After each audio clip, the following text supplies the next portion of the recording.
भगवान महर्षि वेद व्यास रचित शिव महापुराण अंतर्गत महादेव के बारे में बहुत कुछ कहा है। भगवान विष्णु जीए नारद जी ने भगवान महादेवनी भक्तिનું માર્ગદર્શન આપ્યું છે। કારણ કે ભગવાન વિષ્ણુજી જાણે છે એ શિવ ભક્તિ એ જીવન યાત્રાનું મૂળ છે। શિવ મહાપડ ગ્રંથમાં એકવાર નહીં વારંવાર કહ્યું છે અને દરેક દેવતાઓએ પણ કહ્યું છે કોઈ પણ મનુષ્ય જીવન પર્યંત અમારી પૂજા કરતો જ રહે તેમનું અમે કલ્યાણ કરી શકતા નથી। પણ હે મહાદેવજી, આપનું જ્યારે ભજન કરે છે ને આપની જ્યારે ભક્તિ કરે છે ત્યારે જ જીવાત્માનું કલ્યાણ થાય છે। અને ભગવાન મહર્ષિ વેદવ્યાસજીએ શિવ મહાપડ ગ્રંથમાં કહ્યું પણ છે કે કલયુગ આવતા અનેક કલયુગી દેવતાઓ પ્રગટ થશે અને લોકો ઉપજાવી કાઢેલા અને કલયુગી દેવતાઓની પૂજા કરવા લાગશે। જે દેવતાઓનું કોઈ પુરાણોમાં, કોઈ શાસ્ત્રોમાં, કોઈ જગ્યાએ વર્ણન નથી, એવા દેવતાઓની પૂજા અર્ચન કરવામાં મનુષ્ય પોતાના જીવનને વ્યતીત કરે છે। જે જીવનનું મૂળ છે, જે ભગવાન શિવ છે, જે મહાદેવ છે, લોકો તેનાથી દૂર જશે અને વિસરી જશે।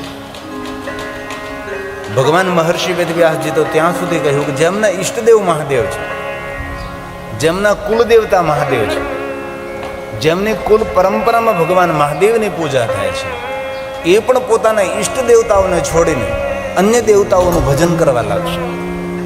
આ કલયુગનો પ્રભાવ રહેશે।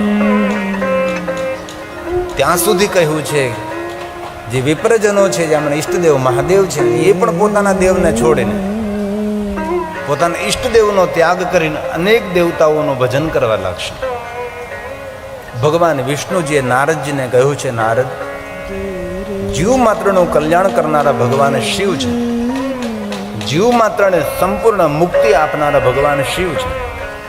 હે નારદ, તાપ, સંતાપ અને ઉદ્વેગમાંથી મુક્ત થવું હોય તો ભગવાન મહાદેવનું ભજન કરો, ભગવાન શિવજીને યાદ કરો।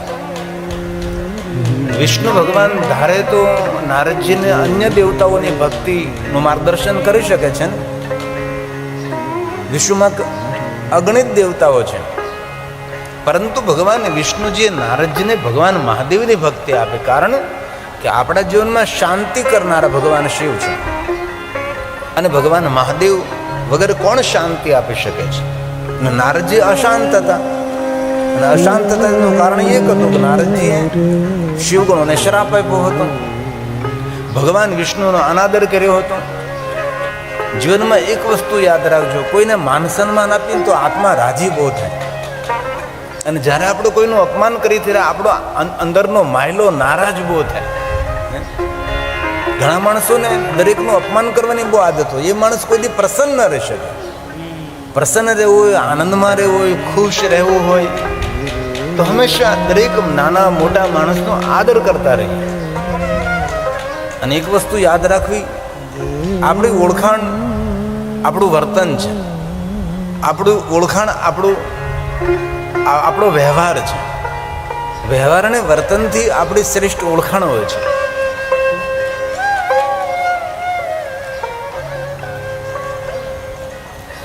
લોહીનો ગમે તેટલો રિપોર્ટ કાઢીએ પણ એ રિપોર્ટમાં ખાનદાની ન આવે કે આ ગ્રુપનું બ્લડ છે, એના બ્લડમાં શુગર વધારે છે, ઓછી છે, એ બધું થઈ શકાય છે। પણ કોઈ પણ માણસના લોહીનો રિપોર્ટ કરવામાં આવે તેમાં ખાનદાની તો તેના વર્તનથી, તેના વ્યવહારથી જ ઓળખાય છે। કોઈ પણ માણસને ઓળખવું હોય તેના વર્તનથી, તેની વાણીથી, તેના વ્યવહારથી ઓળખી શકાય છે। ભગવાન વિષ્ણુજી મહાદેવના પરમ ભક્ત છે, તેથી ભગવાન વિષ્ણુજીએ નારદજીને શિવ ભક્તિ આપી છે। મનને શાંત કરવા માટે નારદજી ભાલમાં ભસ્મનું ત્રિપુંડ કરવું, ભલે આપણે ભસ્મનું ત્રિપુંડ ન કરી શકીએ, પણ કમસે કમ જે આપણા ઈષ્ટ દેવતા હોય અને જે આપણી કુલ પરંપરાની અંદર, આપણા પરિવારની અંદર જે નિર્ણય લેવાનો હોય તેનું તિલક કરવું. અને શિવ મહાપણ દરેક ગ્રંથોમાં તિલક સમાન છે. શિવ મહાપણમ તિલકમ ખલુ સત્પુરાણમ. આ શિવ મહાપણ ગ્રંથ કોઈ સામાન્ય ગ્રંથ નથી. દરેક પુરાણોમાં તિલક સમાન છે. આપણા ભાલમાં તિલક એ આપણા માટે શુભ છે. બહેનો તો ઠીક છે, કંકુની બિંદી કરતી હોય છે, પણ આપણા ભાઈઓ લગભગ પોતાના કપાળને ખાલી રાખે છે. બહુ જ ઓછા અંશે ભાઈઓ એવા છે, વડીલો એવા છે જેના કપાળમાં ચાંદલો હોય, જેના કપાળમાં તિલક હોય અથવા ત્રિપુંડ હોય. ભાગ્યે જ કોરા કપાળવાળા જ માણસો હોય છે. એ આપણી સનાતની પરંપરાની ઓળખાણ છે. આપણા ભાલમાં તિલક કમસે કમ નાનો એવો ચાંદલો તો કરો, ભસ્મ નો કરો, ચંદન ન કરો, કંકુ નો કરો, કોરું કપાળ. તિલક આપણા માટે મંગલ છે. તિલક આપણા માટે શુભ છે. એ આપણી ઓળખાણ છે. ગમે તેટલા સોના, ચાંદી, હીરા, મોતી ધારણ કર્યા હોય, બહુ જ મૂલ્યવાન વસ્ત્ર ધારણ કર્યા હોય, પણ કપાળમાં જો તિલક ન હોય તો આ બધું જ વ્યર્થ છે. આપણે સૌને અનુભવ છે કે જ્યારે આપણે પૂજા કરવા બેસીએ ત્યારે આપણા આચાર્યો, આપણા બ્રાહ્મણો પેલા ભગવાનને તિલક નહીં કરાવે, પેલા આપણા કપાળમાં તિલક કરે, આપણા કપાળમાં ચાંદલો કરે અને એમ કે ભાઈ પેલા તમારા કપાળમાં તમે ચાંદલો કરો, તમે પોતે ચાંદલો કરો. એ આપણી પરંપરા છે. ભલે આપણે રોજ તો ન કરી શકીએ, પણ જ્યારે કથા સાંભળવા આવીએ ત્યારે આપણે કપાળમાં ચાંદલો કરીને આવીએ. કેટલું સારું દેખાય, કેટલું સારું લાગે.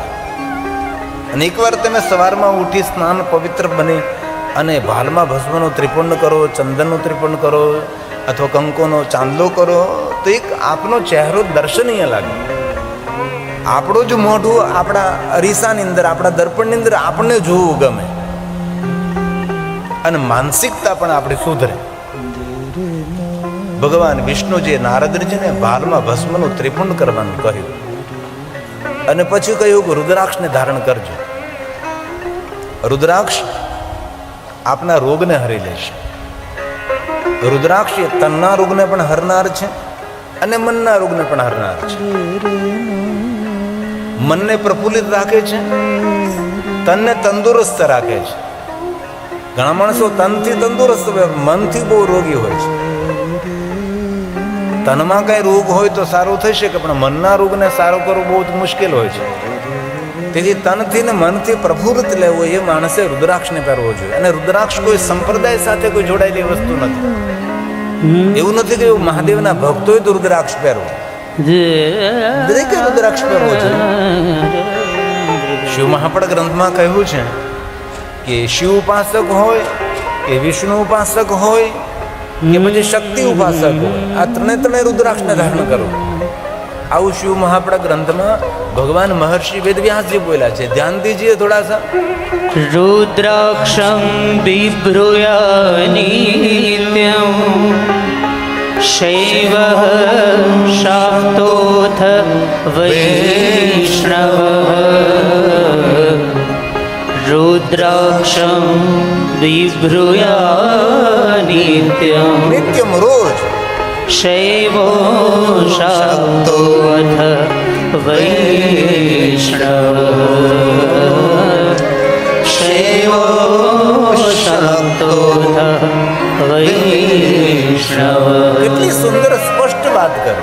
અને આપણે એટલા બધા સંકુચિત બની ગયા કે તો મહાદેવના ભક્તોએ રુદ્રાક્ષ પહેર, આપણે ન પહેર. એવું કોને કહ્યું તમને? અને ઘણા માણસો તો કંઠી સાથે રુદ્રાક્ષ પહેરવા નથી દેતા. બોલો, કંઠી પહેરાવતા પેલા રુદ્રાક્ષનો ત્યાગ કરાવે. આવું હાલતા છે કે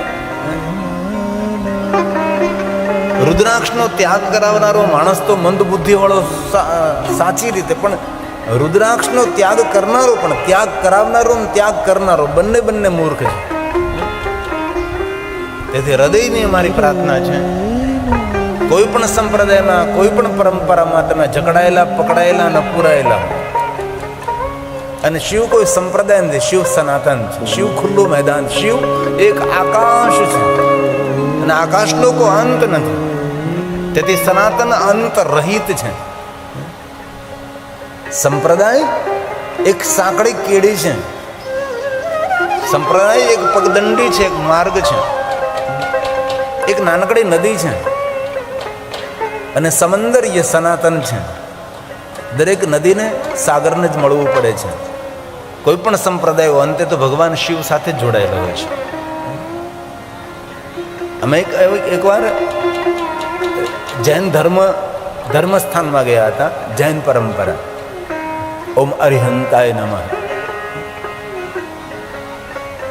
એમના આશ્રમની અંદર એક ચિત્ર હતું કે શિવલિંગની અંદરથી તેના ભગવાન પ્રગટ થઈ રહ્યા હતા. મેં કહ્યું આ ચિત્ર કોઈના હાથમાં ના આવે તો વધારે સારું. આમ શિવલિંગ ફાટે ને અંદરથી ભગવાન એના નીકળી રહ્યા હતા.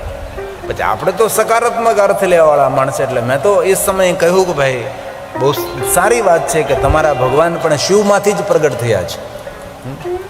પણ જો કોઈ પ્રખર શિવવાદી હોય, આક્રોશ ભરેલો શિવવાદી જ કોઈ હોય તો એ સમયે આક્રોશ વ્યક્ત કરી શકે છે.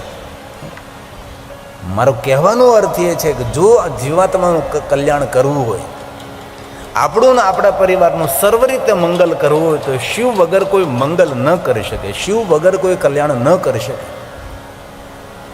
અહીંયા ભગવાન વિષ્ણુજીએ નારદજીને ભગવાન મહાદેવની ભક્તિ આપી, તેનું કંઈક તો કારણ હશે ને. વિષ્ણુ ભગવાન એવું કેમ નહીં કે તમે મારી ભક્તિ કરો?